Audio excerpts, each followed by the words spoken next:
Salut à tous, c'est Goodal Freeman. Nous voici sur le serveur Lysion, c'est le serveur qu'un de mes potes a créé. J'ai récemment entrepris de construire une ferme à Wither Skelett. Bon, je l'ai pas tout à fait terminé, mais dans le process, j'ai quand même pu obtenir pas mal de têtes de squelettes, et donc j'ai pu faire apparaître pas mal de Wither, et grâce à ça, j'ai pu fabriquer pas mal de relais et de beacons. Euh, C'est bien ces trucs-là, les relais, c'est cool, ça envoie bien du rêve parce que t'as régénération de la vie, tu peux te déplacer plus vite, tu peux creuser plus vite. Le problème, c'est que les relais, bah, c'est un truc de riche, quoi. Il faut masse ressources, que ça soit du fer, de l'or, du diamant, voire même de l'émeraude. Mais bon, ça c'est pour les plus tarés. Et du coup, euh, moi j'ai pris la solution la plus cheap, quoi. Je me suis dit, va falloir que j'utilise du fer pour activer mes relais. Et même avec du fer, quoi, il faut 164 blocs, si je me souviens bien. 164 blocs de fer par relais pour l'activer entièrement. Euh, du coup, bah, je me suis dit, il va falloir construire une ferme. Ça tombe bien, j'ai trouvé un design sur internet qui m'a l'air bien sympathique. On va voir ça tout de suite. Donc nous voici sur le world map de Redstone Spire. C'est la ferme à faire que j'ai vue et qui vraiment m'a tapé dans l'œil. Elle est vraiment sympathique. Pour ceux qui savent pas, les fermes à fer, ça fonctionne avec des villages. Et en gros, les villages vont faire apparaître des golems de fer. Là, on a vu un qui est tombé. Les golems de fer tombent, sont acheminés dans un petit canal. Hop, ils sont tués avec la lave. Et on récupère le fer. Ça produit énormément de fer. Bon, tous les coffres sont déjà remplis. Et du coup, cette ferme-là, Redstone Spire dit qu'elle faisait 5200 lingots de fer par heure. J'ai pu vérifier, c'est le cas, voire même plus. J'ai pu avoir 3000 lingots en une demi-heure, donc normalement ça fait plus. Et ce qui est bien aussi avec cette ferme, c'est qu'il y a un temps de reset de 2h30, et ça c'est assez intéressant, parce que la plupart du temps, les fermes à faire, les gens les mettent dans les spawn chunks de leur serveur. C'est la zone dans laquelle on se trouvait tout à l'heure, c'est la zone dans laquelle pas mal de calculs sont effectués en permanence dès qu'il y a un joueur qui est connecté et qui se trouve dans l'overworld. Donc s'il y a un joueur dans l'overworld, bam, la ferme va produire. Ici, on n'a pas voulu gâcher un peu la vue de nos spawn chunks. Putain, pardon, je vais m'éloigner un peu des villageois, là, ils font chier. On n'a pas voulu gâcher la vue de nos spawn chunks, donc on s'est dit, on va mettre une ferme à faire, mais un peu isolée. Et donc, il ne sera pas dedans dans les spawn chunks. Du coup, un temps de reset, voilà, c'est là où vous allez venir, un temps de reset de 2h30, bah, c'est assez pratique parce que du coup, bah, on en fait un AFK de 2h30, et après, ça y est, la ferme fonctionne entièrement. Sachant que ce qui est bien avec ce design aussi, c'est que pendant le temps de reset de 2h30, elle produit quand même. Est-ce que j'ai mes chiffres? Non, si, oui, oui, je les ai. Là, en 2h30 de rallumage, c'est-à-dire on est juste AFK devant, elle a quand même produit 6000 lingots de fer. Donc, c'est pas mal. C'est pas mal comme truc. Donc avec autant de fer, on va pouvoir alimenter, fabriquer suffisamment de fer pour nos relais. Alors, truc que j'ai pas précisé, c'est que sur le serveur, on est en survival. Là, cette map, là, je suis en créatif. Mais donc, on va la recréer entièrement en survival. Donc, ça va prendre un peu de temps, etc. Mais c'est pas grave, c'est ça aussi Minecraft, c'est le but du jeu. Avant de revenir sur le serveur Elysion, je vais vous montrer rapidement un petit peu comment fonctionne la ferme de Redstone Spire, et comment est-ce qu'on va pouvoir la reconstruire nous-mêmes sur le serveur en survival. Euh, le gros truc chiant qui va être voilà, le gros truc emmerdant qui va être à faire, c'est des villageois. J'ai regardé sous MC Edit, là-dedans, là, c'est des salopards qui font plein de bruit, qui se trouvent ici. Je m'éloigne un petit peu. Voilà, ces salopards qu'on a entendus, ils sont 50. En tout 58, mais là, ici, il y en a 50, et là, il y en a quelques autres cachés quelque part. Voilà, et là-bas aussi. Donc il faut faire 58 villageois, soit les amener, soit les produire sur place. Euh, Moi, ça me fait un peu chier de les amener directement, c'est un peu rébarbatif, et puis c'est pas très original. Je me suis dit, pourquoi pas essayer de les produire sur place. J'ai vu des tutos là sur internet qui expliquaient comment les faire. on va en revenir plus tard. Alors donc sous MC Edit, j'ai aussi pu voir un peu le nombre de blocs qu'il y avait.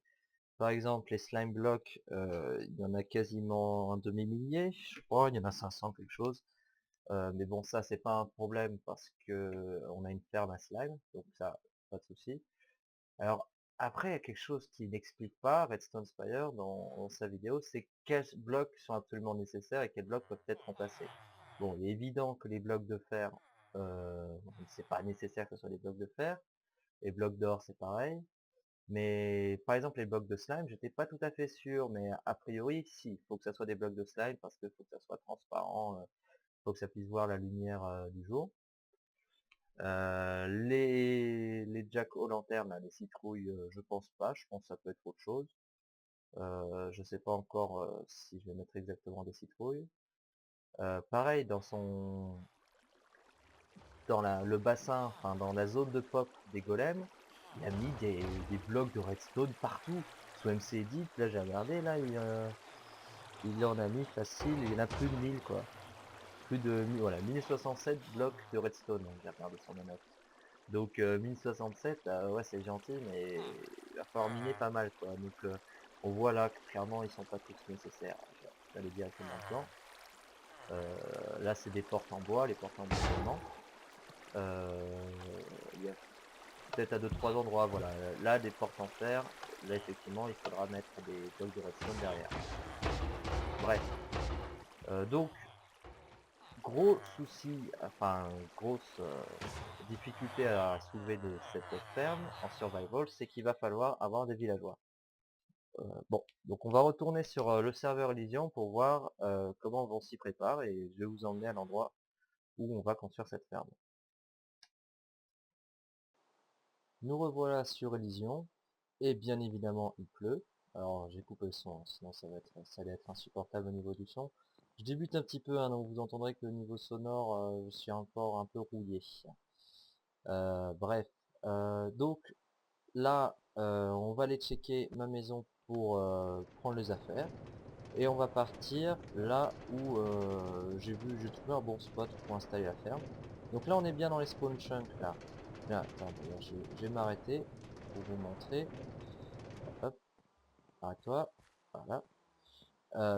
J'ai calculé, j'ai arrêté de regarder. Là c'est la limite du spawn chunk de notre map.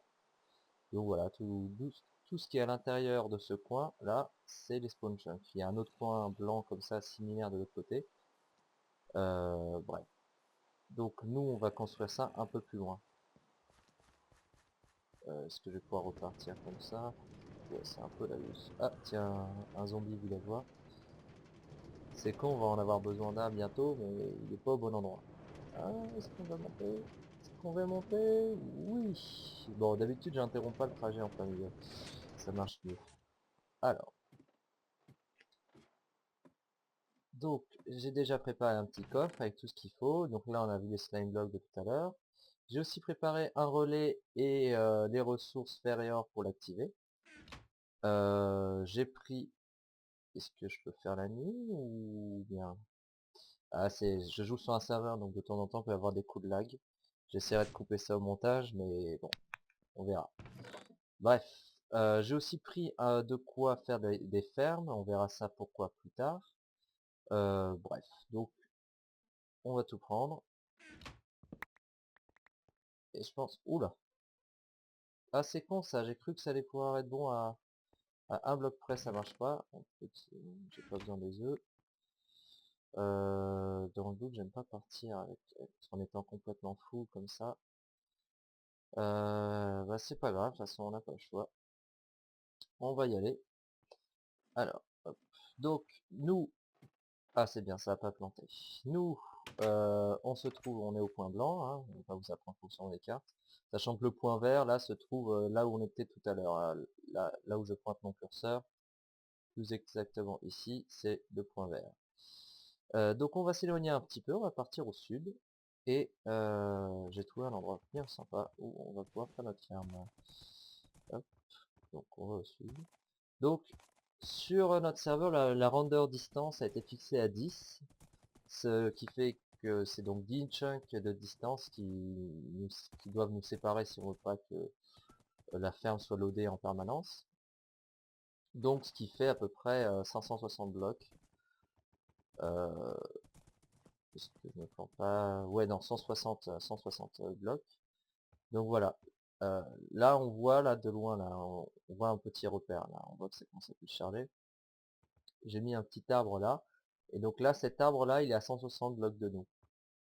Donc, non, c'est pas ça que je voulais faire, voilà. Cet arbre là il est aux coordonnées 560. Tiens, on le voit plus. Voilà, voilà. Enfin c'est pas un arbre, c'est juste 3 blocs de haut. Donc on va installer notre ferme ici. Mais avant, bah, ça c'est pas pour tout de suite. D'abord, on va creuser, on va installer notre mine, et il va falloir produire tous ces putains de villageois. Donc on va s'y mettre. Je vous dis, je vais commencer un petit peu et je vous dis à tout à l'heure. C'est la fin de ce premier épisode sur la construction de la ferme à faire. J'espère que cette vidéo vous aura plu. Je sais qu'actuellement, là, c'est niveau technique, c'est pas encore tout à fait au point. Je suis notamment entendu au montage tout à l'heure, le son est vraiment pas top, hein, je m'en excuse. Je vais essayer de voir comment faire pour améliorer ça, s'il n'y a pas du traitement sonore à faire via Audacity, j'en sais rien. Pareil le montage, hein, là j'ai fait ça sous Adobe Premiere, mais je pense que ça aurait pu être sous Windows Movie Maker, on n'aurait pas vu la différence. Je vais essayer de suivre 2-3 tutos pour voir, pour essayer de faire un truc un peu plus potable, bosser les transitions, bref, voilà, essayer de faire une petite vidéo sympathique à voir. Donc c'est la première, hein, c'est la première fois que je fais des vidéos comme ça sous pseudo Goodall Freeman. Donc voilà, dites-moi ce que vous en pensez. S'il y a vraiment des gros points noirs dont je vous ai pas parlé ici, dites-moi, faites-m'en part. Pourquoi je fais ça et pourquoi j'ai envie que ça soit bien, c'est que bientôt je vais sortir une vidéo parlant d'un projet sur lequel j'ai bossé plusieurs mois sous Minecraft, et j'ai envie que la vidéo qui accompagne ce projet soit bien, quoi. J'ai pas envie que ça soit de la même qualité que cette vidéo que vous voyez actuellement. Donc voilà, c'est pour ça que je fais des vidéos, pour m'entraîner et de faire quelque chose qui puisse ressembler à quelque chose. Voilà, et je vais sortir le prochain épisode bientôt, et donc à la prochaine.